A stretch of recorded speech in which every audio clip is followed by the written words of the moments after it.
The wicket is inspected and another test begins.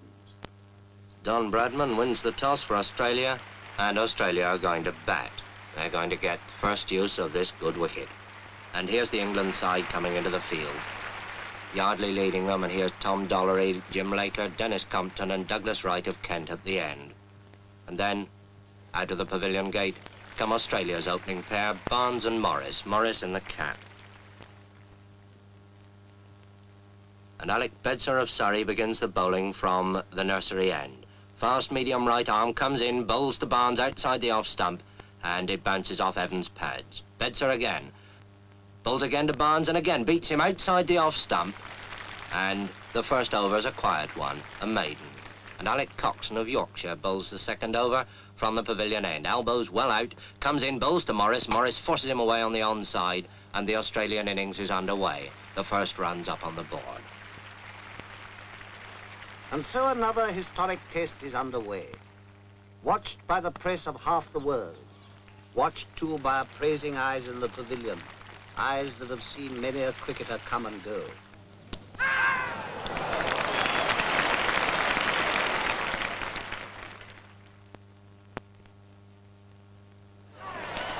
Australia's innings has come to a close.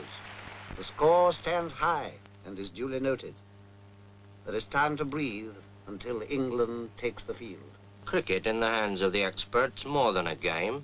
It's a craft at least, almost a science. Let's ask an expert, Bert Rhodes of Derbyshire, to bowl us a leg break on this demonstration wicket. Now, there's the spinning finger, the third one, see, cuddled close against the seam.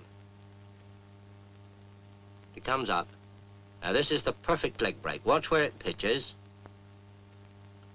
Just outside the line of the leg stump, and it turns enough to beat the off stump. And now, the orthodox, the natural break, spun off that index finger, the off break. And this pitches, watch it, outside the line of the off stump, and it beats the leg stump. Now that's the right arm bowler's orthodox weapon. Let's see how the batsman copes with it. As the ball comes down to him, turning into him, well, all right, he just lets it hit the bat. And that's why short-leg fieldsmen were born. Well, perhaps attack's the best method of defense.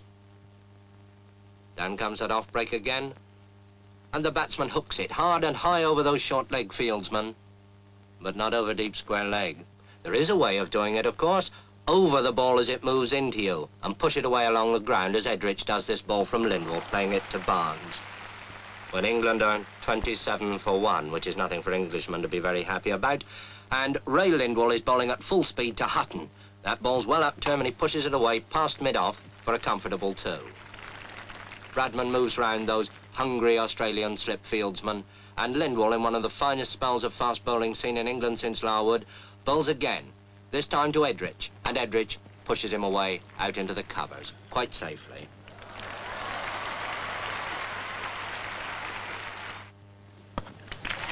And it takes Doug Wright at number 11 with a wild swing over the bowler's head, sky high up there into the long field, to save England from the follow-on.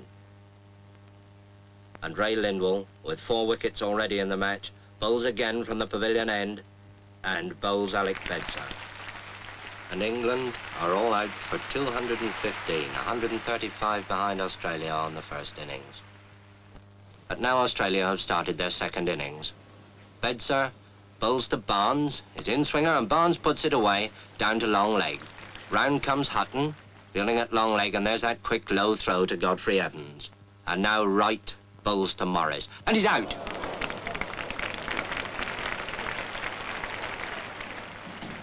When a wicket falls or a hit is made, those behind the scenes spring into action. What they record will go speeding over land and ocean. When a batsman strikes, the whole world outside will want to know the score. And when they know it, they'll cast an envious thought to those who sat at Lord's and watched. And there goes Barnes, magnificently caught by Washbrook at long on for 141.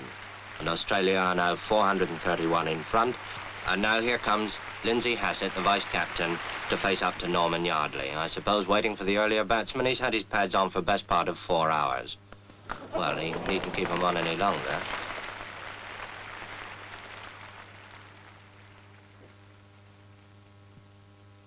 Meanwhile, the Don bats on. Don Bradman, on his last Test tour and playing his last Test innings at Lord's. Don Bradman, the pride of Australia and the despair of England. But whichever side one favours, who can but acclaim a master?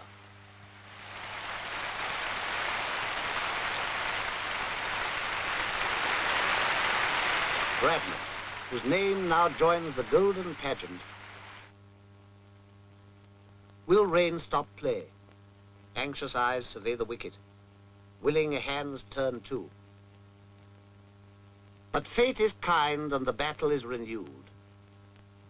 All through a cloudy afternoon they struggle on. The English batsman extra careful, heavily conscious of each wicket as it falls. England want 596 to win and Hutton's out for 13, and England 42 for 1 wicket. And now Toshak bowls to Edrich. Ian Johnson catches him at first slip. Edrich is out. England 52 for 2 wickets. And in trouble. Everything depends on the man who now comes out of the pavilion.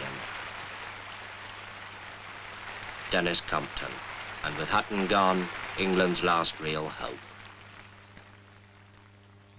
So they fight on, a battle of muscle, sinew, and eye. For this is cricket at its finest, calling forth a quality deep in men, the calmness of a Compton on a sticky wicket when the world is watching. England, 106 for 3, want an impossible 490 to win. Impossible? Well, Compton's still there. And here's Big Bill Johnson with that bucking, bridling run coming in to bowl to him. And Compton's out. England's last hope of the impossible. And now, Toshak bowls to Coxon. Toshak thinks he's out. Umpire thinks he's out. Coxon thinks it's a shame. Now it's all over, bar shouting. The day wears on. Another game is lost and won. Well, perhaps not quite. Defeat has come to England, and to Australia, victory. Australia takes the Ashes.